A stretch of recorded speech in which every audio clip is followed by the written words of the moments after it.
Andres Gonzales is joining us, a five-time winner amongst the professional ranks, including multiple times winning on the Korn Ferry Tour. Almost 300 tour starts when it's all said and done, and it included 19 top tens along the way. He's analyst this week for the PGA Tour event in Mexico. And Andres, who I think is an absolute classic and have had the pleasure of working with already a number of times over at PGA Tour Live, is joining us live from, I think, the darkness of morn, where he's calling us from. Is it, just after 5 a.m. your time? Andres, good morning. Good morning, Matt. Yep, just after 5 a.m., but anytime I get asked by Mr. Matt Adams to come on and join, I am more than happy to do it. So just after the 5 o'clock hour and getting ready to head back to bed when we're done here and get ready to take the kids to school later. Yeah, don't you have three little ones running around, if I remember correctly? I do. 8- and 7-year-old girls and a 3-year-old boy, and they keep my hands full here. So happy that I'm able to work from my basement a fair amount. I can imagine. Now, you are obviously engaged in professional broadcasting. I've seen your work on the range. That's seen on Golf Channel. Obviously worked with you at PGA Tour Live and enjoyed that as well. What is going on with you from a player's perspective? Are you still out there playing? Are you getting some starts and then mixing in the broadcasting, or is it broadcasting primary? I am not. I actually have had my status. My status is no longer starting this year. My last win on Korn Ferry Tour was in 2014. So I had a 10-year conditional status on Korn Ferry for the last, obviously, 10 years. But this is the last year of it, and I am strictly in broadcasting and starting to kind of dabble in other endeavors. Great. Good, dabbling in other endeavors. With the kind of Civil War mustache that you like to rock, do people recognize you still when you're out and about and they go, "Hey, aren't you the..." Yeah, so I still get some. I think the mustache was on purpose, and it's very recognizable. I'm different than most golfers. So when I'm out on the road or commentating at all, I still get some pictures taken, but I think that I'm enjoying that right now because I don't think that's going to last a whole lot longer, as players just seem to get younger and I seem to become more obsolete. Oh, I don't know about that. Your opinions certainly are not. That's the reason why you're being sought after with all these different broadcast entities. Why don't we start with what we were just talking about? Then I'm curious what your perspective is on it. You saw the kind of flare-ups through social media, et cetera, even Benny On responding to it yesterday about the world rankings. Where are the world rankings right now in your mind in terms of being the arbitrator and the gatekeeper into getting into these important events? I think something is going to change. I'm not sure exactly when it's going to, but with multiple, the list that you're showing right now with Tugger, the Ogre, Sports Illustrated, Data Golf, having a bunch of different world golf rankings, I don't know if that's a good thing for golf. But at some point, with players leaving and going to play live, they're all good players. And I don't think that there's anybody that is playing that has any animosity to them leaving. You're making a business decision. But at some point, the fact that the players are gone, I think that there will be world ranking points. It just, they need to, over at the Live Tour, jump through a few hoops to be able to get world rankings and fall under certain regulations that need to happen. But at some point, I think that everybody is going to be involved and everything is going to get back on track. But as of right now, it's quite divisive, and I don't know if that's the best thing for golf.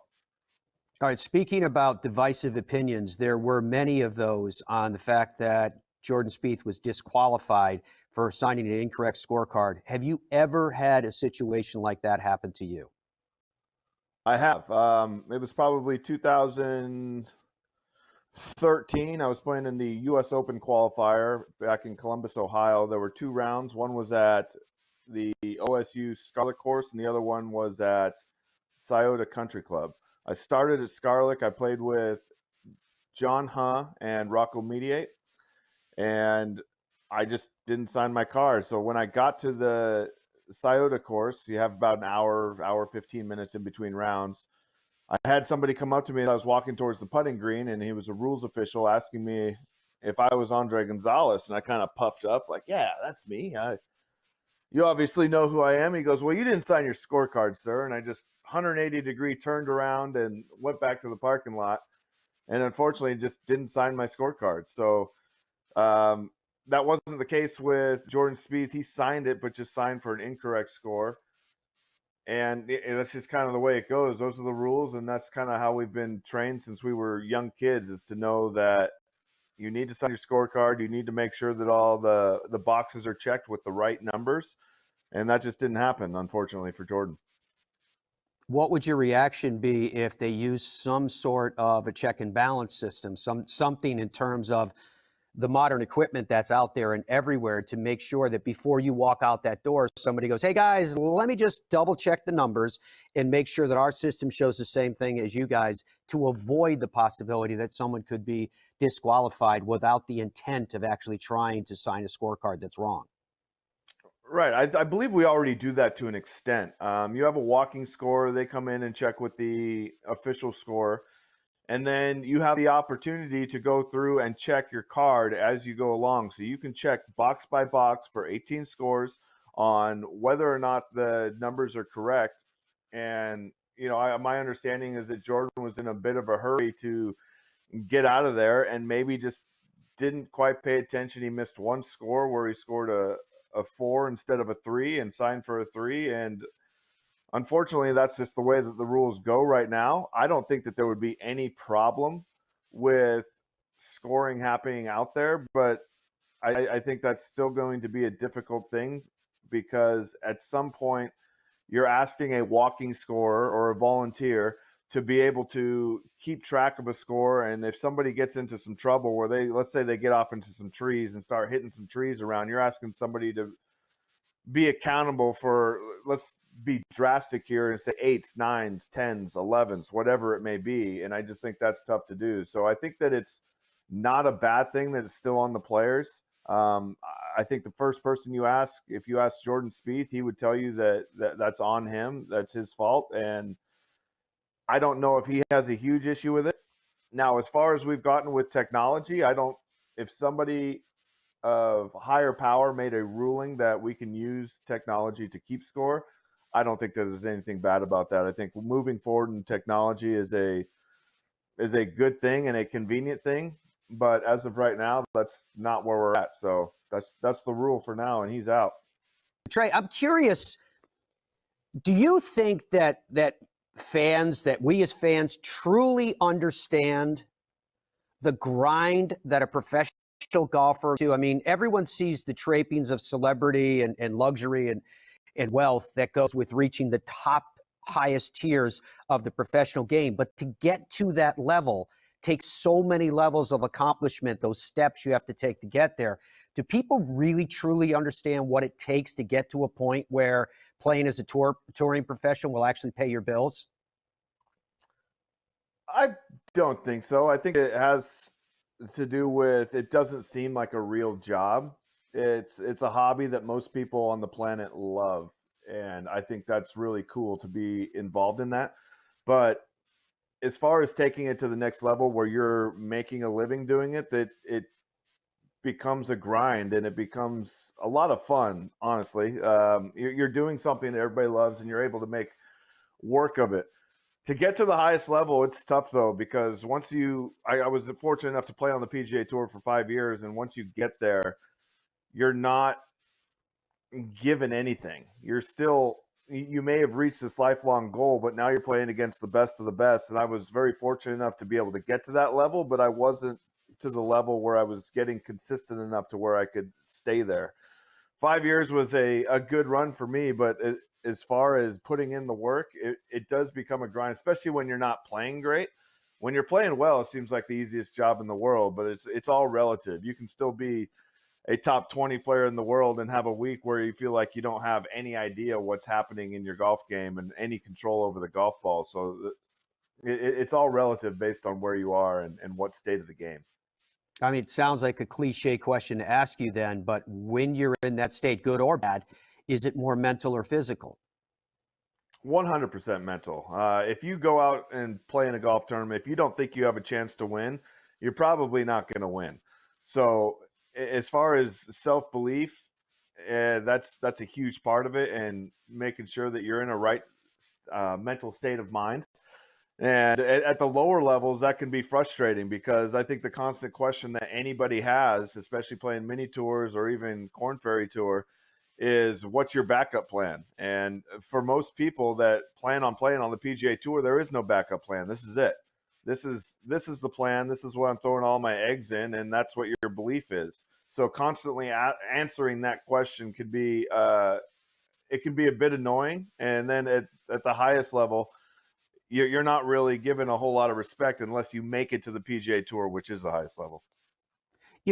There's something you touched on too with all of that, Andres. When you're talking about mental, 100% mental, to use your exact phrase, I've always wondered about this. When you look at the people historically, or even in your experience that you've run into, and I assume at times you even felt it yourself, where there was nothing that you couldn't do. And I'm not talking about you make every single putt, but you go out there and you know you're going to shoot under par. You're just where you need to be in a mental space, and it manifests itself in how you play. But I wonder if there are certain people that their ability to handle pressure, whether it's manifest in making that clutch putt or hitting the shot that they need to hit at the time they need to hit it, is that how they're wired? You follow me? In other words, we all like to believe that you read a few Bob Rotella books or you gain some confidence and you can go out there and do the same thing. But it seems like there's certain people, Jack Nicklaus comes to mind, obviously Tiger Woods comes to mind, where they seem to have the ability to perform in times and at places when it consumes everyone else that surrounds them. Where do you fall on that? Is that a learned trait, or do you think that's a hardwire issue? I think it's both. I think hardwired is the initial state where you're going to get a lot of young people or even professionals that you don't. At the professional level, I think that you can train for it a fair amount. So those people are all a little more experienced. But at a younger level, let's say junior golf, even amateur golf, I think that players are hardwired a little bit, but it can be taught. You need to want the ball. You need to want uh, the moment to take over, and that you can control it.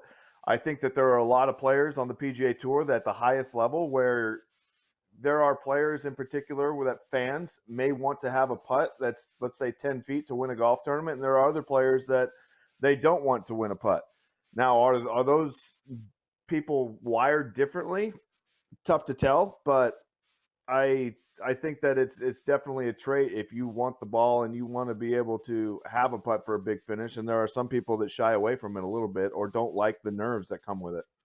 Yeah, let me pick up on that side then and come at the question from a different direction, if you'd allow.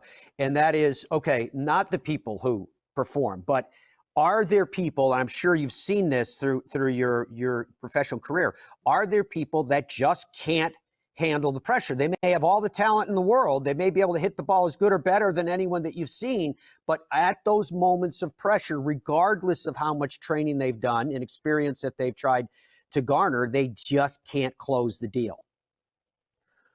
There probably are people like that, but it's tough to tell until you actually get somebody in that situation. The more that you're in it, the more you become accustomed to being in a pressure-packed situation. And the more, let's say you go into it and you succeed right away, you can still learn from that. If you fail, you can still learn from that. But you need to put yourself in position that has any kind of pressure, any kind of magnitude over and over and over, to where you can kind of get over that hump and feel like you can win. And some people do it quicker than others, and some people, it takes a little bit of time. Can you think of a time, Andres, when you had trouble feeling your hands, or you knew that your knees were knocking underneath your trousers? Yes, my highest finish on the PGA Tour was a tie for third at the Mayakoba, which is now the Worldwide Tech Classic in Mexico. And I came down the stretch and I just didn't make any birdies the last 6 holes, and I was feeling pressure, but it was also as much fun as I've had playing, and I felt like my mind quieted down a little bit. So as far as not being able to feel hands, I don't know if that was the case, but being able to kind of harness what you're doing and be able to try to quiet everything down. And that's what you play for. You play for giving yourself a chance to win golf tournaments.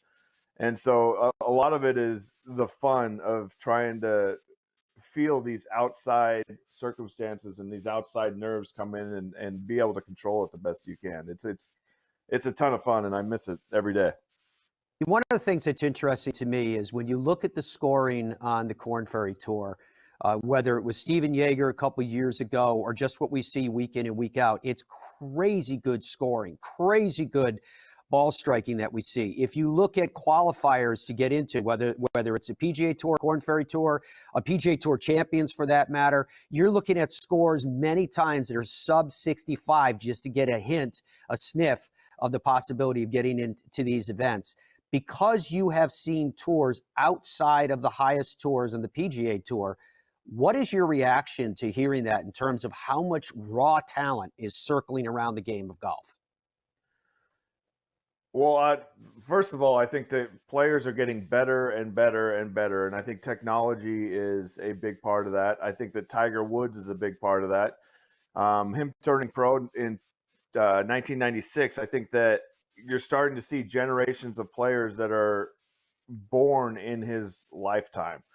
Their entire life, Tiger has been a big part of the game, and if not the game. So I think that players are coming out a lot more ready. And when you get not the highest level, let's say PGA Tour, when you're starting to play in Monday qualifiers and in tournaments, I think that there is a point where you're trying to showcase these young players, and the courses may not be set up quite the same as far as they're probably same length, but the rough isn't near the same as it is on the PGA Tour.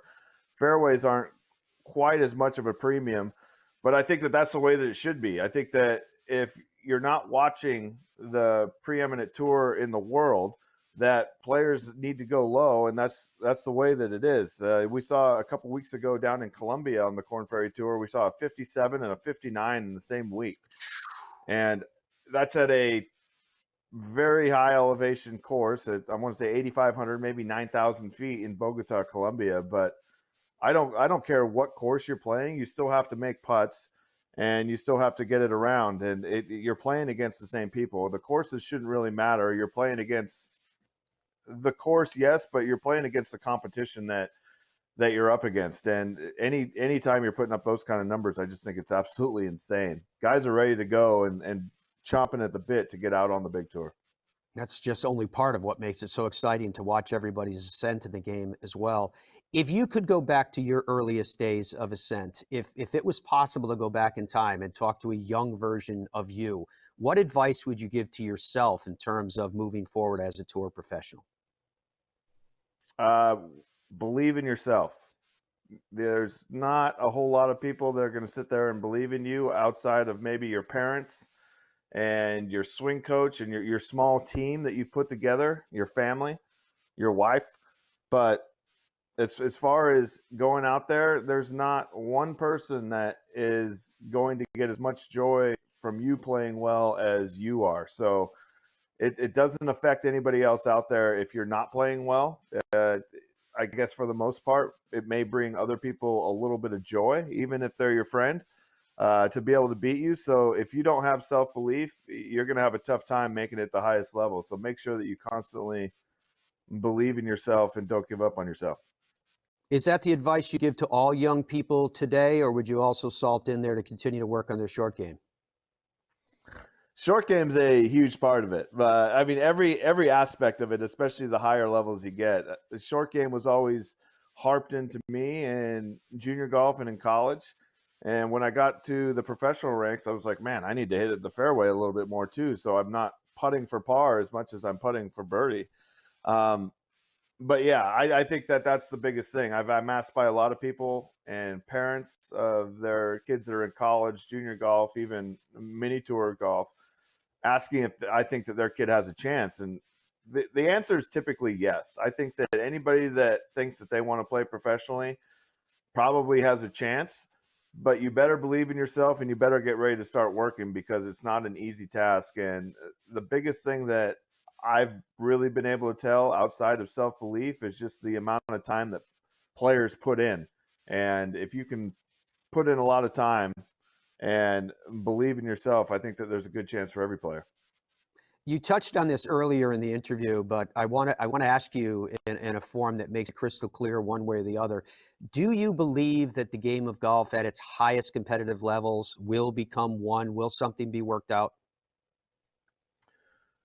I do at some point. Whether or not the PIF and the PGA Tour come into any kind of agreement, I think that's I don't know. We'll see what happens there. That those negotiations have been ongoing, but I do think at some point there will be a one world ranking that will govern over all of golf, which I think that there should be. I think at some point that's the best thing for major championships moving forward. That's where fans want to see all of the best players in the world, and that's looking like where you're going to start seeing all the best players in the world, which is going to be fun at some point when that does happen, because that's what you want to see. That's what majors are all about. All right, Andres, as we say goodbye to you here this morning, before we say as such, would you share with us how and where we can get your coverage moving forward? What are you going to be doing for the next few weeks? This upcoming week, I will be down in studio in St. Augustine, Florida for PGA Tour Live. So you can check that out at ESPN Plus. There you go.